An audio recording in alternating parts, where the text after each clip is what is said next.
Go here on use for the CPR class. And that's a beautiful thing. You want to hear more? I know that I see Hello. music and you can make that happen.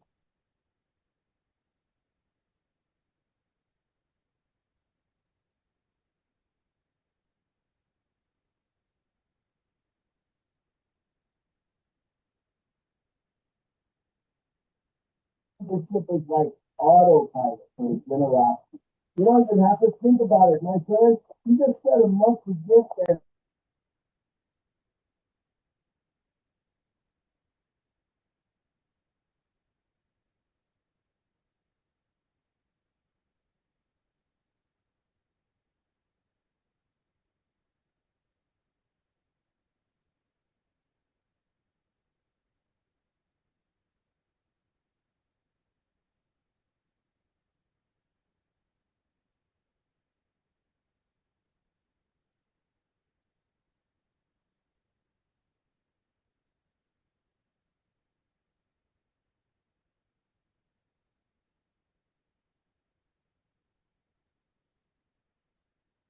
really chilled out from the far A, but I gotta inject some urgency. We gotta pump it up. Yeah.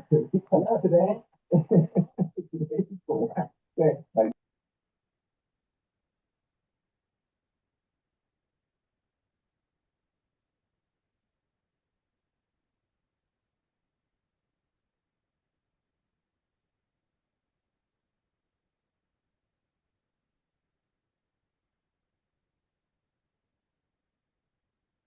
Today, it might slip your mind, but you're hearing us right Hello. now.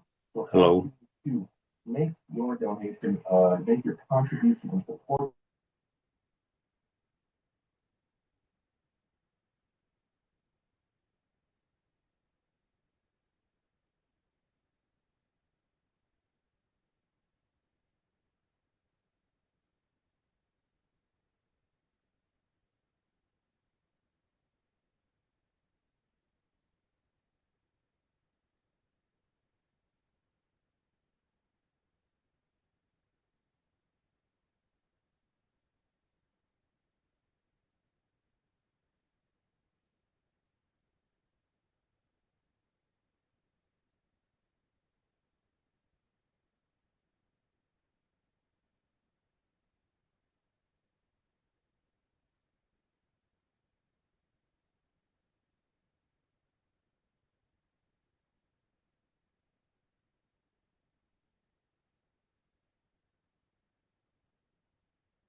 Good morning, good morning, good morning, good morning. This is the Commissioners' Weekly Meeting for Wednesday, September 17th. I'm Eric Blank. And Commissioner Gilman, are you ready? Preliminary remarks? Are you ready to approve the consent agenda as presented? Good morning. I would vote to approve the consent agenda. Commissioner Plant? I would also approve the consent agenda. As would I. I am told we have a public speaker. Correct. Sure is. And it's great. Good to see everybody. We've got a full agenda today, which is good for the state. We start with Commissioner.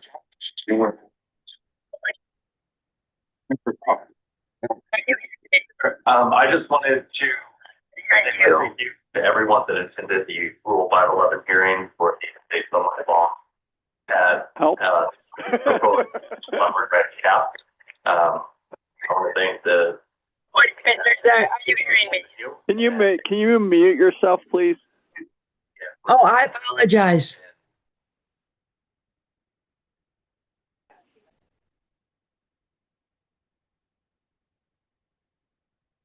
All right, Ms. Glustrom, you ready? Yes, thank you. Thank you, Mr. Chairman. Thank you, commissioners. Appreciate this opportunity. For the record, my name is Leslie Glustrom. I've been an intervener and a participant at the Public Utilities Commission for well over 20 years now. And so I appreciate these opportunities to talk about the issues facing you from a very high level. I obviously can't talk about the details of any of your proceedings, but I think there's some important principles going forward. So we've talked about not driving backwards into the future, not assuming that the way things were in 1960 or 70 or 80 is the way they'll be in 20, 30, 40, 50 and on out beyond, which is, the life of the assets that you'll be approving. So, and to recognize that we need a really different paradigm, that the extreme weather events that are likely to very, very, very likely to be occurring will frankly scramble our best intentions, leading to what I've referred to as bad hair days, thinking about the transmission distribution system, and really bringing a new paradigm to that. So today, I try to start with some seemingly far afield concept, and then of course trust that you all understand sort of the implications. So today, talking about dog training. And, if you trained a dog, there's some dogs, all you have to do is kind of look at them or give them a little tiny treat and they kind of sit up and pay attention and do what they're told. And some dogs, you have to yank their chain really, really hard. My daughter's elderly dog and my husband were camping in Wyoming. They don't have cattle guards. So this elderly dog, who's really sweet and mellow at this point, decided to take on this big cow. And that was a bad story, but I'm here to talk about it and I'm grateful. But it took a very tight chain. So as we go forward, you are doing some good work to move our utilities into the 21st century. But it's going to take a much harder chain. The same is true with people. Sometimes you have to be so abrupt and so direct with people, it feels rude. And as you try to take the monopolies, of course, I spend most of my time on Excel, and think about the future, I would ask that you think about training a really difficult dog. You kind of have put the collar on, you're yanking a little bit, but I would ask that you think about yanking much, much harder because, of course, they want to keep doing what they've always done, making very large capital expenditures. We've talked about the fact 2024, 782 million of after-tax net income for Public Service Company of Colorado in Colorado. And 2025 is running 22% ahead of that. And that's for the first half, and the second half is usually stronger than the first.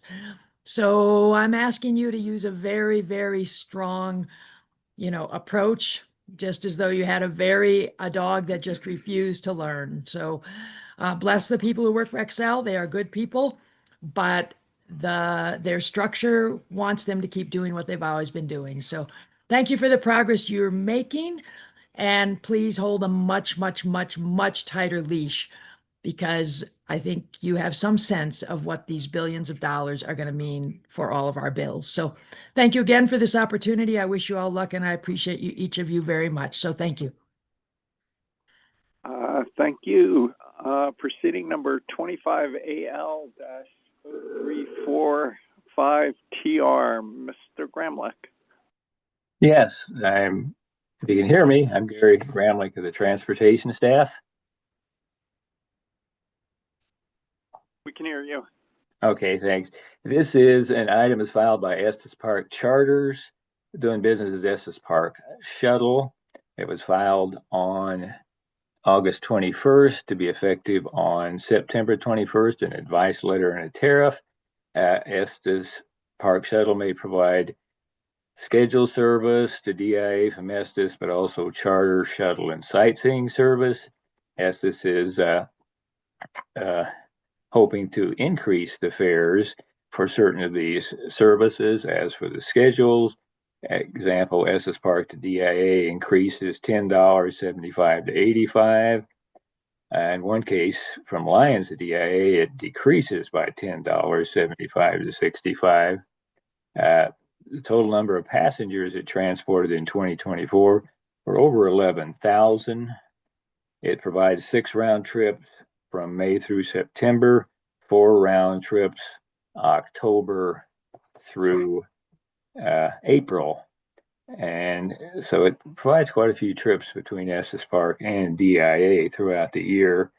So the schedule fares are increased. The sightseeing fares for a Rocky Mountain National Park 2 tours. One's a lower loop, one's an alpine photo tour. Those are increased approximately $5 or $10, depending on if it's an adult or a child taking the service.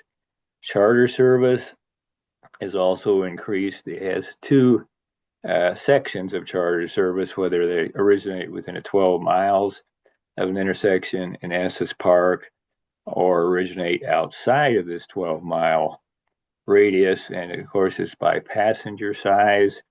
Car type vehicle would seat 1 to 7, a van the greater number, and those are also to be increased. The annual report for Estes Park showed approximately $942,000 in scheduled service revenue, total revenue $1.3 million, expenses also approximately $1.2 million, so a net of about $62,000. The owner did provide an estimated revenue and expenses for the next 12 months. Revenue, which is basically from scheduled service, since it's 81% of the total, is $993,000. Expenses were over that at one point, almost $1 million, for a negative $15,000. I did contact the owner in regards to the difference between the revenue totals in the annual report and in the estimate, and he said that was due to some type of a bookkeeping accounting error. It's really, the revenue wasn't the 1.3 million in 2024. That was the total with another company that he also owns and operates, and he would file a revised annual report. The largest expenses, as usual, are insurance, legal and professional fees, wages, repairs, maintenance, and fuel. The owner also filed statements to support the fare increase. One of them is that the numbers of international tourists have decreased this year, so there is some lessening of the passengers being served, but the costs haven't necessarily decreased. They're still trying to have to provide the scheduled service, even if the number of passengers is less. And he hopes to say, he says, possibly in a year and a half, they can cover their losses they've already incurred.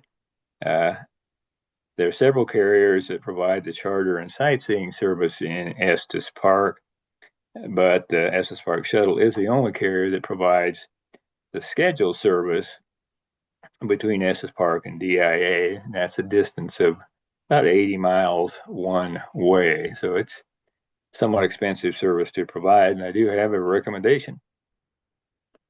If you could give us your recommendation, that'd be great. It would be to allow the proposed tariff changes to become effective by operational law on the proposed effective date of May 21st, 2025. Commissioner Gilman. I agree. Commissioner Plant? I also agree, as do I. Thank you, Mr. Gramlich. 25A-0313R BNSF Railway Company, Mr. Farrell. Good morning, Commissioners. Yes, Alan Farrell with Rail Transit Safety Section in relation to 25A-0313R. And BNSF submitted an application to close the existing at-grade crossing of County Road 15 of the tracks owned by BNSF by removal of the road in the town of Springfield, Baca County, Colorado. The existing highway design is a one-lane, unpaved road with a concrete crossing surface with a crossbuck sign each side of the track. Closure of the crossing of County Road 15 will involve removal of the road approaches to the crossing and adding end-of-road signage. Most recent traffic volumes for County Road 15 at the subject crossing is 10 vehicles per day. As of 1987, 2% of the traffic is estimated to be heavy vehicles. No school buses use the crossing. There are currently 7 trains per day that use the crossing at a maximum timetable speed of 49 miles per hour. At the crossing, a hazard index analysis, which predicts the probable number of accidents expected to occur in a 5-year time period at a crossing, showed a cumulative reduction in the probable number of accidents at adjacent crossings at County Road MM to the west and County Road 17 to the east, both of which would carry the additional traffic resulting from the closure of County Road 15 crossing. The detailed hazard analysis results are included in the decision. BNSF estimates the cost of the project to be $50,000. BNSF will cover 100% of the cost of the project, including an incentive payment to Baca County of $25,000. BNSF anticipates starting work on the project on approval of the application and anticipates being complete with the work by September 30th, 2025. And there were no interventions filed in this proceeding. And unless you have questions, I have a recommendation. No, we'd welcome your recommendation. Thank you. Staff recommends the Commission deem the application complete, grant the application, and require BNSF to inform the Commission when the crossing has been closed, and require BNSF to file the updated National Inventory Form in this proceeding by October 10th, 2025. Commissioner Gelman? I agree. Commissioner Plant? I agree. As do I, and as you suggest, it can be an ABC decision deeming the application complete, granting it, and requiring the requested filing. So thank you, sir. Thank you, Commissioners. Back to you, Mr. Gramlich, 25L-0370CP, High Mountain Taxi. Yes, Gary Gramlich again. We haven't had one of these for numerous months. This is an application that's filed by High Mountain Taxi to revise its passenger tariff on less than statutory notice or less than 30 days notice. High Mountain may provide taxi service, charter, shuttle, sightseeing, all in the kind of the Aspen, Glenwood Springs, Vale area. High Mountain Taxi's main source of revenue is from taxi service, obviously, and it has 5 different sections of its tariff that authorize taxi service from in Eagle County, in the Glenwood Springs area, at 55-mile radius outside of Aspen, and another taxi service within a 10-mile radius of Glenwood and a 20-mile radius in Rifle. So there's 5 separate areas for taxi service. The current owner of High Mountain purchased the company in October of 2019.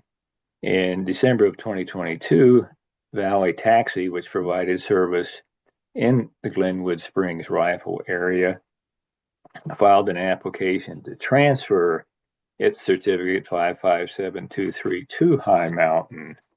And these were the items to be transferred were the taxi service within the 10-mile radius of Glenwood and with the 20-mile radius of Rifle. The transfer was granted in February of 23. To complete the transfer, High Mountain, as all companies that purchase an authority, are required to adopt the existing tariff of the carrier that's transferring the certificate to them. And of course, that did result in overlap So somewhat overlap of rates besides just the geography. And later, High Mountain filed to consolidate these two certificates into one. That was in April of 2023.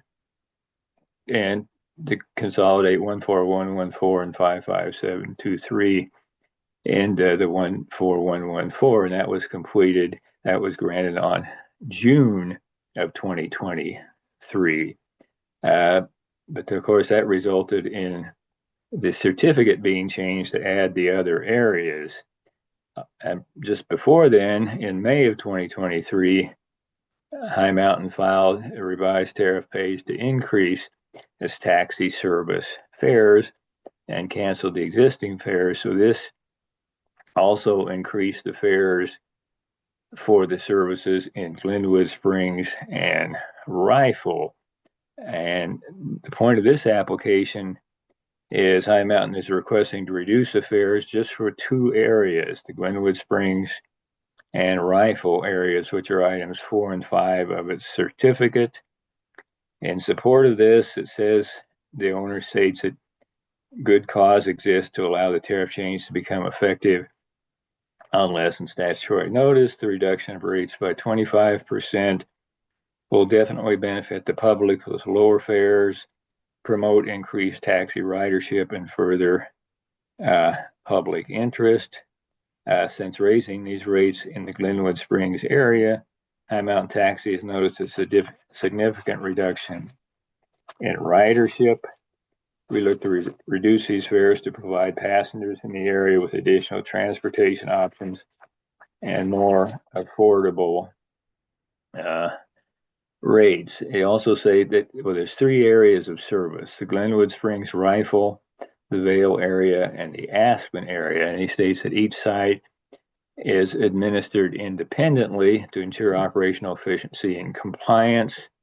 And vehicles within each site are identified and display the dispatch number assigned to that specific site. This maintains clear separation between the operating units and ensures direct customer access to the appropriate dispatch. That was some of the issues with a filing like this. If a carrier only has one dispatch system but has many areas, usually the fares are the same for every geographic area. In this case, since this was purchased not that long ago from another carrier, he wants to lower these to try to bring ridership back to what it was. The fares currently for all of these areas is $4.60 for the first 2/14 of a mile, then 34 cents for each 1/14 after that, or $4.76 a mile. Their proposed fares are reduced for the first 2/14 of a mile to $3.45. Each additional quarter mile is 25 cents or $3.50 a mile. So it is a fairly significant decrease for those geographic areas. And High Mountain is probably, considering the area it's in, is a large taxi company. They operate over 50 vehicles and had almost 88,000 trips in 2024. Taxi revenue is almost 4.8 million, and the net for the year was, after the removal of all the expenses, about $212,000. High Mountain is proposing to significantly reduce the fares in those two areas, which should lower the transportation costs for residents and visitors. And I have a recommendation. We'd welcome your recommendation. It would be to deem the application complete and grant the less statutory notice request to reduce the tariff fares by filing revised pages to the existing tariff. Commissioner Gellman. I agree. Commissioner Plant. I agree. As do I, and that can be an ABC order, Mr. Gramlich. Thank you. Thanks. Proceeding number 21A-0141E, Mr. Eden.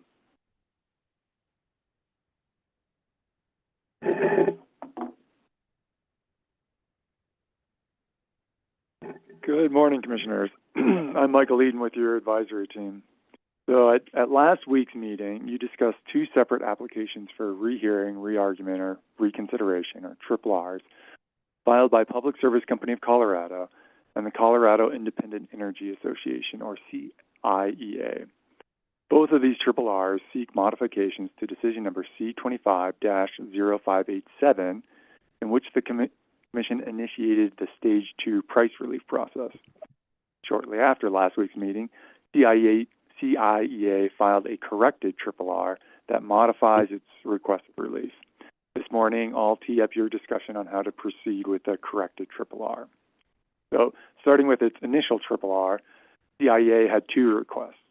First, it asked that bidders be allowed multiple opportunities to show the need for Stage 2 pricing relief. Second, it argued that bidders should be able to submit Stage 2 requests for relief up to 18 months before the respective project's commercial operation date, or COD, and that the Commission should eliminate the reference to the December 31st, 2025 deadline. Last week, the Commission granted both of these requests. In its corrected triple R, CIEA changes its position regarding the reference to the December 31st, 2025 deadline.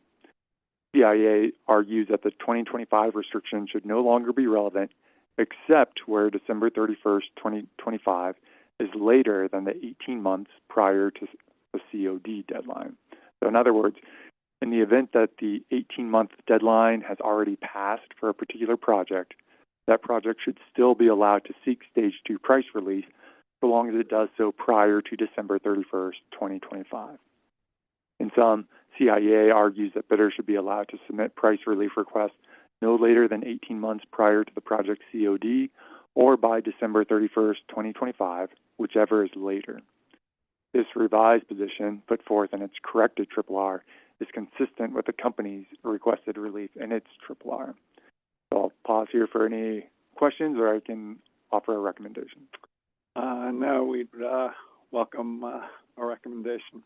Advisors recommend granting CIEA's corrected triple R. The deadline for projects to submit requests for Stage 2 price relief should be no later than December 31st, 2025, or 18 months prior to the project COD, whichever is later. Commissioner Gelman? I agree. Commissioner Plant? I agree. As do I.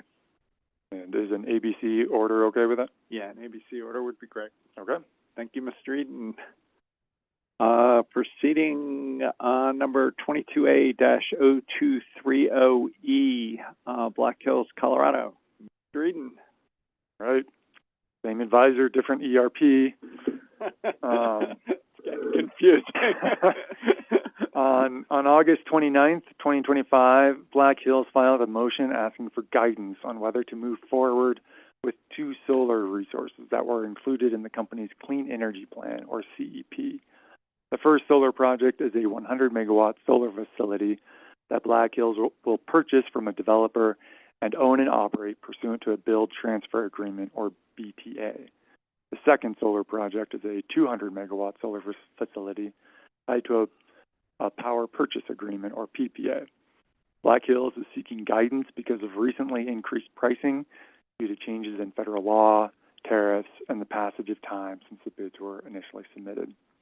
Black Hills explains the price changes result in overall project costs that are outside the presumption of prudency previously established by the Commission in its Phase 2 decision. Black Hills thus seeks guidance from the Commission as to whether to proceed with each project and, if so, under what parameters. Black Hills notes that if the Commission decides that the company should not proceed with one or both projects, the company will not be able to show that its CEP will result in at least an 80% emissions reduction by 2030. On September 9th, 2025, Black Hills filed a supplement to its guidance motion. In this supplement, Black Hills provides additional information which staff had informally requested previously. On September 10th, the Commission received responses from trial staff of the Commission the Office of the Utility Consumer Advocate, or UCA, the Colorado Energy Office, or CEO, and Pueblo County. You've previously been briefed on these full responses, so I'll just quickly summarize them this morning.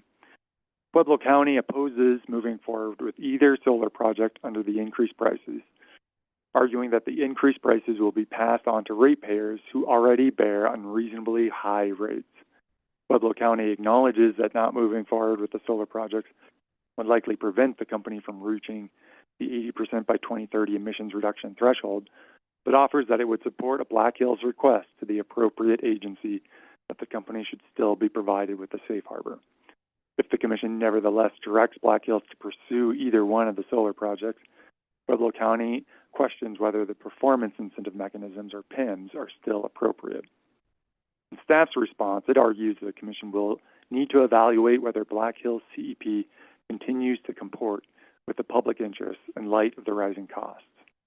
Staff notes serious concerns about the new costs of the remaining solar projects, but recognizes the importance of reducing emissions and maintaining reliability.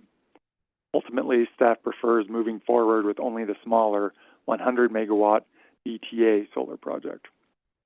Staff notes that important information that could help the Commission make a more well-informed decision remains outstanding, such as the actual rate impacts of the primary and backup projects. Staff acknowledges, however, that producing actual rate impact analysis would require additional modeling that the company has not yet done in this proceeding. UCA's position appears similar to that of staff's. UCA warns that allowing the company to pursue both of the solar projects would challenge whether the CEP comes at a reasonable cost under the CEP statute. As between pursuing only the 200 megawatt PPA solar project or only the 100 megawatt BTA solar project, UCA argues that the 100 megawatt project is the better choice. If the Commission allows the company to move forward with either project, UCA argues for additional ratepayer protections. CEO takes a different position, arguing that the Commission should allow Black Hills to move forward with 2 solar projects to meet the 80% by 2030 target, and that the Commission should resolve this issue swiftly so that the projects can still qualify for the federal clean energy tax credit. And then on September 16th, Black Hills provided refreshed bid pricing for backup bid 248-01, and the details of that pricing are highly confidential. So the issue before you is how best to proceed with the motion for guidance. I'll pause here for your discussion unless you have any questions, or I can also offer a recommendation. Appreciate you setting this up, and I do have a proposal for you guys.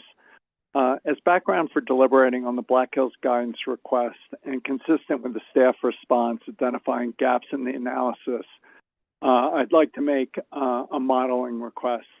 More specifically, I'd like to ask the company to start with Hearing Exhibit 111C, the executable revised revenue requirement forecast 3 tab that was filed on August 6, 2025 in proceeding number 25A-0062E, the Black Hills DSP proceeding.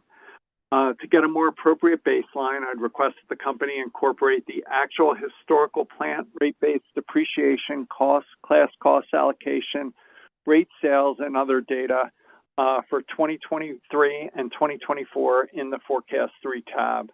I then also ask the company to include the actual historical 2024 data on the bill impact tab. Finally, I request that the company use the distribution capital spending as it proposes in the DSP plan, consistent with the settlement agreement filed in that case. Given this baseline, I'd have the company incorporate both of the at-risk solar project using the revised higher proposed cost numbers in the guidance request motion. I then ask for 3 additional runs for a total of 4. 1, remove from the base case the 100 megawatt BTA solar project and look at the base rate, ECA, total rate, and bill impacts for both residential and all customers.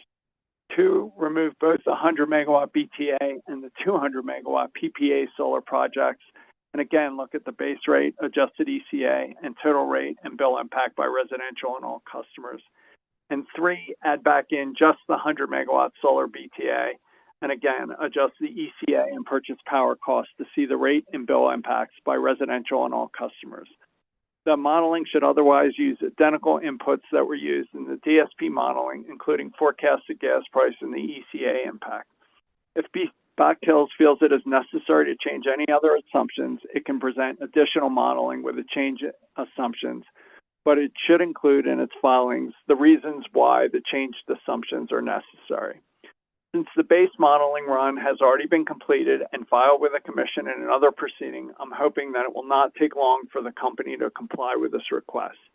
But regardless, I think this additional information is critical in that it gives us the most up-to-date and holistic information about how moving forward with these increased solar projects and pricing will impact Black Hills customers. Although I'd like to see these runs as requested, I'd offer the company the opportunity to provide additional runs if it believes it's helpful in providing useful context for this decision. With counsel and advisors, I'd suggest a deadline of October 3rd for this additional modeling, which is about 2 weeks from when we can likely get a decision out. I know Pueblo opposes moving forward with the projects under the increased prices because, as Pueblo notes, Black Hills electric rates are already some of the highest in Colorado, and because it contends the increased costs are unreasonably burdensome. I likewise share their concerns about the cumulative long-term rate and bill impacts and want a robust assessment of these impacts these price increases will have. So, Commissioner Gilman, comments, thoughts, alternatives? Yeah, thanks. Well, no real alternative, but I mean, I think it's reasonable to get those modeling runs, especially to allow us to actually assess if this CP will come at a reasonable cost to ratepayers. We kind of lack what seems like some of the foundational information in order to make that determination. Clearly, I'm sensitive to CEO's point about the timing pressure now related to renewable projects and obtaining those tax advantages. So, you know, while I think the request is reasonable, certainly be willing to hear from the company if for some reason this uniquely jeopardizes like that position and situation in order to get those resources online. You know, and I think we'll also have to consider, we'll have this new cost modeling to look at, but also in looking at kind of the resource adequacy position of the company to really assess, you know, adding more resources and costs are never something you want, but we also have to have reliable power, so we'll have to really balance all of those aspects as we look at that modeling come in and a lot of the resource adequacy information that the company has already provided. So in short, agree with the request, but would encourage the company if they really see a significant time issue that could jeopardize tax credit availability with regard to the renewables, that they should bring that up as soon as possible to us. I support that, and maybe I'll add one more thing, which is if market purchases are necessary for the company to obtain resource adequacy, we should include those costs in the analysis and maybe an explanation of the forecasted prices that they use as compared to market prices. So I'd add that if that's okay with you. Yeah, I agree with that. And to maybe not be so cryptic, the company is essentially portraying that they have a negative resource adequacy position and that new resources are necessary. So I think that's part of the context under which we're having this discussion, which is important. And so I think your discussion on replacement power, I mean, the power has to come from somewhere. If they're showing that they're short, will be an important part of the economic analysis and modeling for us to really assess reasonable costs.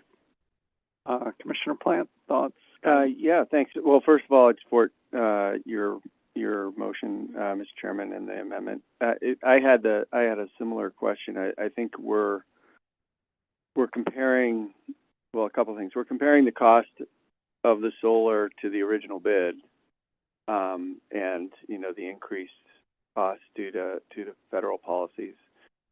But I don't know how that compares to the alternative, right? I mean, so I think getting that information around, you know, what the option is if there were not, you know, if we didn't go forward with these projects, what the cost would be if it's, similar or higher, then it's kind of a moot point. And then also very sympathetic around the timing issues. I think it's important for us to move this forward. I did have one question, Mr. Reed. I think the Pueblo suggested supporting the safe harbor provision exemption, but isn't that in statute? That's a statutory. Right. That is a statutory provision that was in the CEP statute, and it's my understanding that the safe harbor determination would be a determination made by the Air Quality Control Division and not the PUC. Right. Okay. Thank you. Does the Air Quality Control Division have the flexibility to do that under the statute? And I recognize you're not an expert in air quality pollution control, but do you know if they have the flexibility to do that by statute? I do not. Okay. One last thing on this. On the 100 megawatt BTA bid, Black Hills states it is at an impasse with the developer regarding taking on operational risk through developer guarantees of production levels. As part of the motion for guidance, Black Hills states it needs clarification that it may propose changes to the operations PIM in the CPCN to enable it to move forward with a project. In light of all this, I'd like to know if the company has done any independent analysis of the net capacity factor and production estimates. These estimates seem to be, for this particular bid, seem to be materially higher than the average for the other solar bids and also for the 200 megawatt PPA. I don't understand this difference, and given that Black Hills appears to be laying the groundwork to put the production risk of this BTA project back on customers by modifying the operation PIMs, I have concerns with the assumption that this project will actually have the capacity factor claimed by the utility and the developer. So I'd just like to ask if they have any more information on that. Any concerns with that request, Commissioner Gilman? No concerns. Commissioner Plant? I agree. Thank you. Anything else? This can be an ABC order. Mr. Eden? Okay, nothing else from me. Thank you. Thanks. Proceeding number 25A-0075E, Public Service Company application for Markets Plus. Ms. Rosati, Mr. DeCenso. Good morning, Commissioners. There you are. Can you hear me okay? We can. Okay. I'm Wendy Rosati of your Commission Counsel. This proceeding is on today's agenda to determine a motion to strike, which was not voted on during your prior deliberations on the application. In the motion to strike filed by Public Service Company of Colorado on June 17th, 2025, the company states that the statement of position filed by Advanced Energy United is over the page limit and that in footnote 102 and in certain pages of argument, the statement of position references the Aurora study, which is not in evidence. The company claims the reference is prejudicial because the study was not litigated in this proceeding. The company also requested shortened response time to the motion. In response, AEU filed a revised SOP that meets the page limit. Additionally, AEU contends that the reference to this study in footnote 102 is included as general information the Commission may consider because it is referenced in public comments, but it agrees the study is not in evidence in this proceeding. AEU states, it included the reference for the proposition that conducting additional analysis of the costs and benefits of joining particular markets would have been feasible. With that background, I can pause for your questions or provide a recommendation. We'd welcome a recommendation. I recommend denying Public Service's request to strike pages as moot because AEU filed its SOP again with the allowed number of pages. Regarding the request to strike footnote 102 and related argument, AEU acknowledges the study's results are not in the evidentiary record. It is correct that the study was referenced in a public comment, and it cites the study in an effort to demonstrate that additional modeling could have been done, not for the results of the study. Additionally, the page and a half of argument that Public Service points to includes multiple other citations to the evidentiary record. Therefore, I recommend denying the request to strike. I also recommend denying Public Service's request for shortened response time as moot. I'm disappointed we didn't get to litigate page limit requirements. But with that, Commissioner Yeoman. It have made the day so much better. I agree with your recommendations, Mr. Rosati. Commissioner Plant. I also agree, as do I, and that can be an ABC decision. Thank you, Ms. Rosati. Proceeding number 25A. Sorry. One point of clarification. I think this could be added to the written decision on the application, which is TBC and is currently circulating. But I think we could treat this portion of the decision as ABC, so you don't have to re-review the decision if you've already seen it, if that works for the commissioners. At your discretion. Thank you. That does work. Proceeding 25A-0165G, depreciation rates for gas utility plant assets. Mr. Fetters, Ms. Dundas. Good morning. Can y'all hear me okay? We can. Good morning. I'm Ian Fetters with y'all's advisory staff. On the agenda this morning is whether to vacate any or all hearing dates in Public Services depreciation filing, given that a comprehensive settlement has been filed in the proceeding.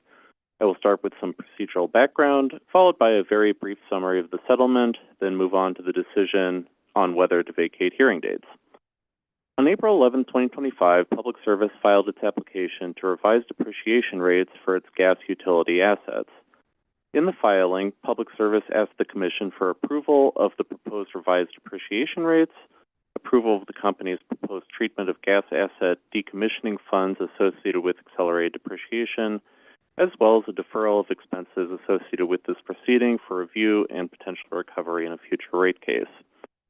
Through decisions C-25-0400 and C-25-0455, the Commission certified the application as complete, granted interventions of trial staff, the Office of the Utility Consumer Advocate, or UCA, and Western Resource Advocates Sierra Club, collectively WRASC. The Commission extended the statutory deadline by 130 days and established a procedural schedule that included, among other items, a remote en banc evidentiary hearing for September 23rd through 26th. On September 5th, in line with the procedural schedule, an unopposed comprehensive settlement agreement was filed, along with an unopposed joint motion to approve the settlement agreement. Public Service, trial staff, and the UCA are parties to this settlement. WRASC, who did not file testimony in this proceeding, take no position on the settlement. On September 10th, settlement testimony was filed by Public Service, trial staff, and the UCA, and Public Service filed a joint motion to vacate the evidentiary hearing on behalf of itself, trial staff, the UCA, and WRASC. In addition, a cross-examination matrix was filed, confirming no party has crossed for any witnesses. In brief, the settling parties agree to Public Service's calculation of gas depreciation rates, including the use of equal life group methodology and updated asset lives and net salvage values from the company's depreciation study. They also agreed that the updated gas depreciation rates shall be implemented in the company's next Phase 1 or combined gas rate case, except that parties may take any position they choose on whether net salvage costs should be recovered as part of the depreciation expense through base rates or through some other methodology. The parties agreed on the continued use of regulatory liability for the $15 million in decommissioning funds, as originally established in the company's last rate case, proceeding number 24AL-0049G, in lieu of a trust. Parties also agreed that the $15 million in accelerated depreciation will continue until the implementation of final rates in the next rate case, in which parties can take any position on future treatment of the $15 million. Finally, the parties agreed to the deferral of external legal costs for up to $200,000 for this proceeding, as well as the deferral of actual consultant expenses at no return to be brought forward for review and recovery in a future rate case. As mentioned, the evidentiary hearing is currently scheduled for September 23rd through September 26th. In the motion to vacate the hearing, the parties request that the hearing be vacated, or alternatively, if the Commission has questions for the parties, that it be truncated to just the first day of the scheduled hearing, which is Tuesday, September 23rd. The parties also also request that the Commission waive the appearance of witnesses for whom they do not have questions and request reasonable notice prior to the hearing of the identities of the witnesses for whom the Commission has questions. In addition, the parties also request a waiver of response time to this motion pursuant to Rule 1308C of the Rules of Practice and Procedure. So there are two decision points before you today, and just to get it out of the way, the first one is whether to waive any response time to this motion, and given that the motion is unopposed and was filed on behalf of all parties in the proceeding, advisors recommend granting this request to waive response time.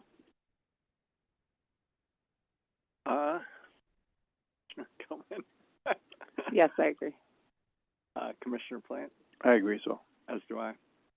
Thank you. And then the second and main decision point is whether to vacate any or all hearing dates, and I will turn it over to y'all for discussion. Commissioner Goman. Yeah, I'd suggest we retain September 23rd as the hearing date, as the party suggests, as the most appropriate to retain. And this would give the Commission an opportunity to ask questions of the witnesses to ensure we fully understand the agreement and its basis, its implications, as the agreement contemplates significant increases related to negative net salvage, which increase actual customer costs for the system. And the settlement also notably takes a different tactic than the Commission has twice ordered with regard to the establishment of a trust for decommissioning costs. So I think having that time with the settlement witnesses would be helpful. I guess really with regard to the witnesses in the proceeding, not necessarily only the settlement witnesses, would be very helpful to aid in our understanding of where the parties ended in that settlement. Any guidance on the timing of witness excusal? I'm not prepared to do it today. If we wanted to, when we get to you, Ms. Dundas, sort of a witness excusal list, and I'll get that to the parties maybe later this week. Can we set that process up now? It was my understanding that there may be questions from the commissioners for each witness at this point. I wouldn't expect it to be a long list of excusals. I mean, there's only like 6 witnesses, so it's not a long list to if start with. If that changes throughout the week, I think that's something that we could email a heads up to the parties and then do the official excusal 9 a.m. Yeah, I think it wouldn't be before Friday afternoon, in fairness, since we're in a hearing almost all day tomorrow. There's just not time to get to it, but I'd be happy to communicate to Ms. Dundas if I determine any of the witnesses that I personally don't have questions for. Commissioner Plant? It works for me. It works for me too. Does that give you what you need, Mr. Fetters, Ms. Dundas? Just one quick clarification. That includes staff and UCA's witnesses as well. That's correct. Retaining them unless they hear otherwise. I think that works. So down to the one day, the Tuesday, September 23rd? Correct. And it can be an ABC order. Alrighty. That's all I have. Thank you. Thank you both. I think Commissioner Gilman, anything else before we adjourn? Nothing additional. Good to see everyone. Commissioner Plant? Nothing additional. Thanks. Hey, thanks all. Appreciate you.